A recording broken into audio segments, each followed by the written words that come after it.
더불어민주당 대선 후보와 윤석열 국민의힘 대선 후보가 잇따라 경북 동해안을 찾아 지역 발전 공약을 제시하며 유권자들의 지지를 호소했습니다. 포스코 지주사 본사 포항 이전 결정과 관련해 민주노총 금속노조는 국민 비난을 피하기 위해 껍데기인 법인 명의만 이전하겠다는 포스코 경영진의 꼼수라고 비판했습니다. 여러분 안녕하십니까? 포항 MBC 뉴스데스크입니다. 대통령 선거가 9일 앞으로 다가온 오늘 더불어민주당 이재명 후보가 포항과 경주를 찾았습니다. 이 후보는 통합과 균형, 민생 경제를 강조하며 약속을 지키는 후보를 뽑아달라고 호소했습니다. 박성아 기자입니다. 대선을 앞두고 2달 만에 포항을 다시 찾은 이재명 후보. 국민을 위해 단합하는 대통합 정부를 세우겠다며 정치 보복이 아닌 미래를 위해 투표해달라고 호소했습니다. 정치 보복 없는 증오와 분열, 갈등이 없는 통합의 나라 만들 국민 통합 대통령 누굽니까 여러분? 수도권 중심의 성장 전략에서 벗어나 균형 발전으로 나아가야 한다며 대구 경북 메가시티를 만들어 인프라를 구축하고 지원하겠다고 약속했습니다. 지방 중심의 거대 시티들을 만들어내서 국제 경쟁을 하도록 국가가 지원해야 합니다. 이제 대한민국은 수도권 1개, 중부 수도권 1개, 이걸로 국제 경쟁을 할 수가 없어요. 또 민생을 챙기는 대통령이 되겠다며 기초연금과 노인 관련 공약을 내세웠습니다. 기초연금 제도를 개선하고 노인 일자리를 140만 개로 늘리는 등 모두가 함께 잘 사는 길을 만들겠다고 말했습니다.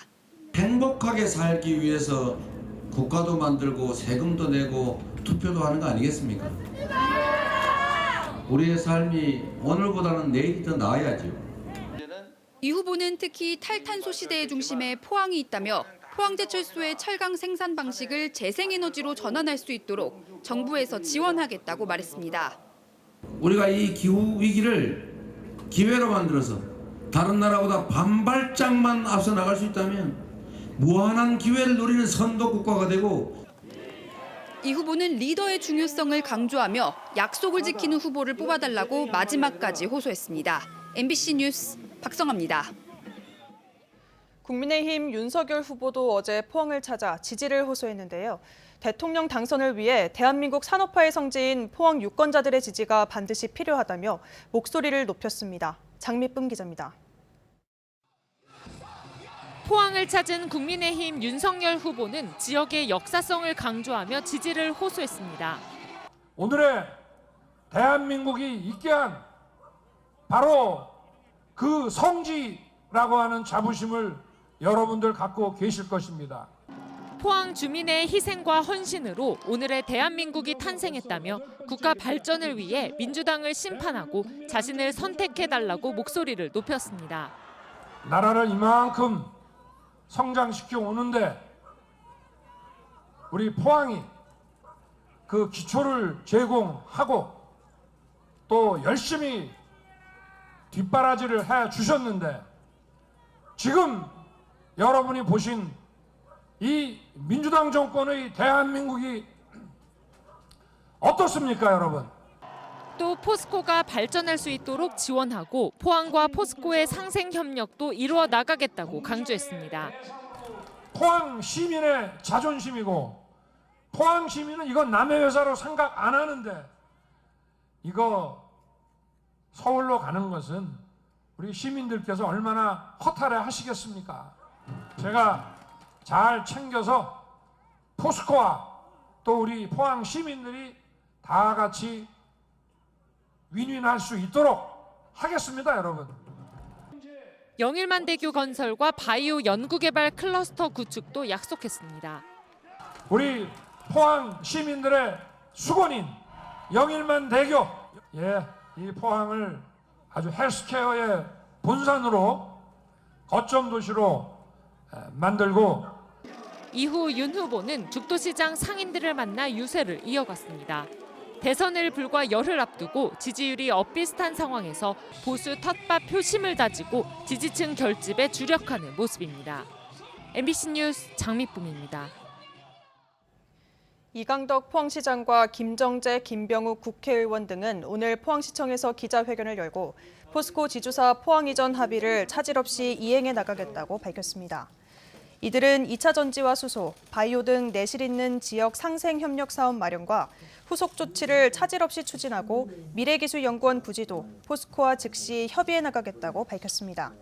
앞서 지난 25일 포항시는 포스코와 함께 오는 2023년 3월까지 지주사를 포항으로 이전하고 미래기술연구원 본원도 포항에 설치하기로 하는 합의안을 발표했습니다.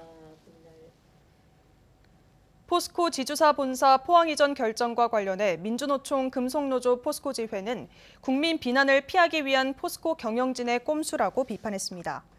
노조는 이번 결정에 대해 진짜 지주사 포스코센터는 이전하지 않고 껍데기에 불과한 법인 명의만 이전하겠다는 합의에 불과하며 이마저도 이행되지 않을 경우 아무런 책임도 지지 않는다는 내용이라고 지적했습니다. 무엇보다 이번 합의서 어느 곳에도 최정우 회장의 서명이 보이지 않는다며 책임도 권한도 없는 사람들이 모여 합의서를 작성하고 자신들의 성과라고 주장하고 있다며 졸속 합의를 규탄했습니다. 포항시는 오늘 0시 기준 코로나19 신규 확진자가 1,123명으로 1,000명대를 돌파했다고 밝혔습니다. 포항시는 지난달 21일 540명이 발생한 데 이어 24일 800명대를 기록했는데 주말 이틀간 900명대 확진자가 나온 데 이어 1,100명대 확진자가 발생하는 등 확진자 수가 가파르게 증가하고 있습니다. 경주도 553명이 확진되는 등 전국적으로 코로나19 확진자 수가 폭발적으로 증가하고 있다는 분석입니다. 또 경북 지역의 확진율은 17.9%로 최근 보름여 동안 가장 높은 상황입니다. 현재 경북도의 병상 가동률은 37.6%이고 재택 치료 중인 확진자는 25,900여 명입니다. 오미크론 확산세가 여전한 가운데 이틀 뒤면 새 학기가 시작됩니다. 등교를 앞둔 학교는 어떤 준비를 하고 있고 학생들은 등교 전 뭘 알아둬야 하는지 손은민 기자가 전해드립니다. 작은 책상에 투명 가림막을 붙입니다. 자가 진단 키트도 하나씩 올려둡니다.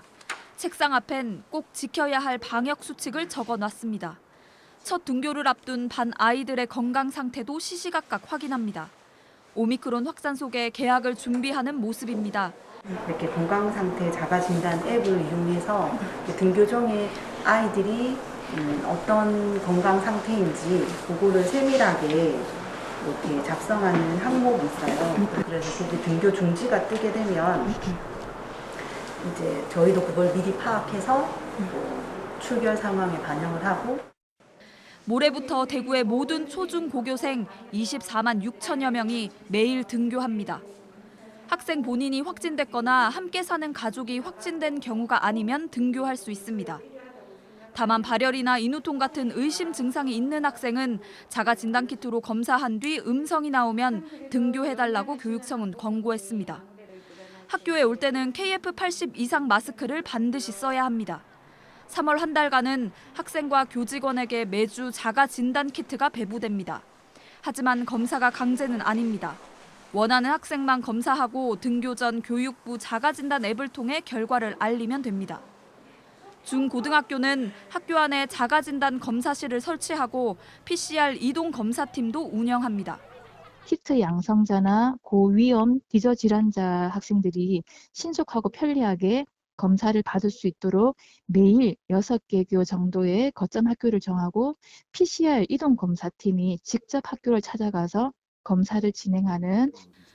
또 교육청은 학교마다 보건과 방역 인력을 추가로 배치하는 한편 교직원 확진을 대비해서 6천여 명의 대체 인력풀을 확보해 놨다고 밝혔습니다. MBC 뉴스 손은민입니다.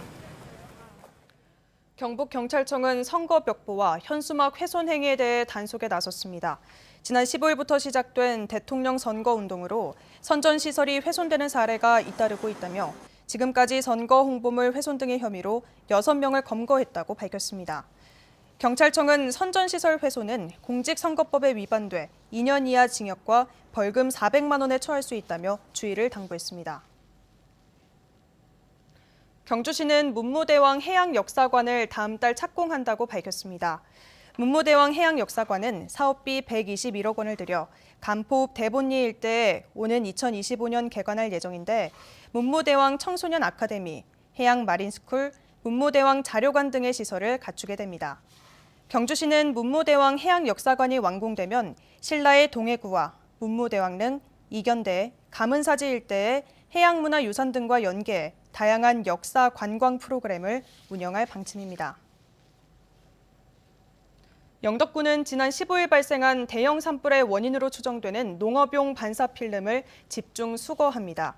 군은 다음 달 31일까지 과수 농가에서 보관하고 있거나 길에 방치된 폐 반사필름을 수거할 예정입니다. 또 다음 달 25일까지 농약병 등 재활용이 가능한 영농 폐기물도 함께 수거해 보상금을 지급할 계획입니다.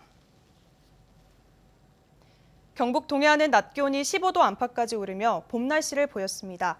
3일절인 내일은 오전에 봄비가 내리는 곳이 있겠습니다. 조주경 기상캐스터입니다.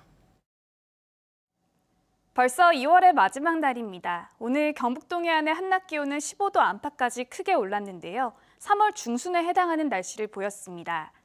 내일은 오늘보다 더 포근하겠습니다. 하루 사이에 기온 변화가 큰 요즘입니다. 감기 걸리기 쉬운 만큼 건강관리에 더욱더 힘써주시면 좋겠습니다. 3일절인 내일 새벽에는 포항과 경주, 울릉도 독도에 5mm 미만의 비가 내릴 텐데요. 오전 중이면 대부분 잦아들겠습니다. 이른 시간에 외출하시는 분들은 우산 챙겨주시는 게 좋겠습니다. 비구름이 약하게 닿기 때문에 건조함이 달래지기에는 어렵겠습니다. 이어서 자세한 내일 기온 보겠습니다. 내일 아침 기온은 5도에서 7도 분포로 오늘보다 3도에서 10도가량이나 높게 출발하겠고요. 한낮 기온은 15도에서 17도 분포로 오늘과 비슷하거나 2도가량 높겠습니다. 울릉도와 독도의 아침 기온은 울릉도 7도, 독도 8도로 시작해서 한낮에는 10도에서 11도에 머물겠습니다. 동해 먼바다에 내려져 있던 풍랑특보는 모두 해제됐습니다. 바다의 물결은 0.5에서 최고 2m까지 일겠습니다. 내일 비가 그친 뒤 북서쪽에서 먼지가 내려오면서 내일 밤 일시적으로 미세먼지 농도 나쁨 수준을 보이는 곳이 있겠고요. 대체적으로 이번 한 주 동안에는 예년 수준을 웃도는 온화한 날씨가 이어지겠습니다. 날씨였습니다. 지난 26일 오전 9시 40분쯤 포항시 북구 연암항 동방 3km 해상에서 1톤급 모터보트 A호가 표류하고 있어 해경이 구조에 나섰습니다. 해경은 연안 구조정을 투입해 승선원 3명을 구조하고 사고 선박을 형산강으로 예인했습니다. 해경은 기관 고장으로 사고가 났다고 보고 수상 레저 활동을 할 때 기구 안전 점검을 자체적으로 실시해야 한다고 당부했습니다. 중소기업중앙회 대구경북본부가 최근 지역 중소기업 369개를 대상으로 중소기업 경기 전망을 조사한 결과 3월 경기 전망 지수는 77.4로 전달 71.6과 비교해 5.6포인트 상승했습니다. 방역 규제 완화와 일상생활이 가능할 것이라는 기대 심리가 작용한 것으로 보입니다. 2월 중 기업 경영상 가장 큰 어려운 점으로는 내수 부진이 61%로 가장 컸고 원자재 가격 상승, 업체 간 과다 경쟁 순이었습니다. 한편 1월 지역 제조업 생산설비 평균 가동률은 72.1%로 전국 가동률 72.3%와 비교해 1.0%포인트 낮았습니다. 경북도는 전통시장 화재 안전 대진단을 시행하고 이달 중 전통시장 화재 안전 특별 점검에 나서기로 했습니다. 경북도는 지난해 9월 영덕시장 화재로 점포 79곳이 소실되는 등 큰 피해가 발생함에 따라 197개 전통시장에 대한 화재 안전 전수조사에 나선다고 밝혔습니다. 특히 자동 화재 탐지 설비와 비상 방송 장치 등 경보 설비와 소화전, 스프링클러 같은 소화 설비를 점검하고 대책을 세울 계획입니다. 경상북도가 미국의 아마존과 중국의 웨이디엔 등 해외 유명 온라인 쇼핑몰에 올해 도내 우수기업 50곳 이상을 추가로 입점시켜서 입점 기업을 200개 이상으로 늘리기로 했습니다. 경상북도는 미국, 중국, 일본, 싱가포르 등 모두 11개 국가의 6개 온라인 쇼핑몰에서 경북에서 생산되는 중소기업 제품을 판매할 수 있도록 한다는 목표입니다.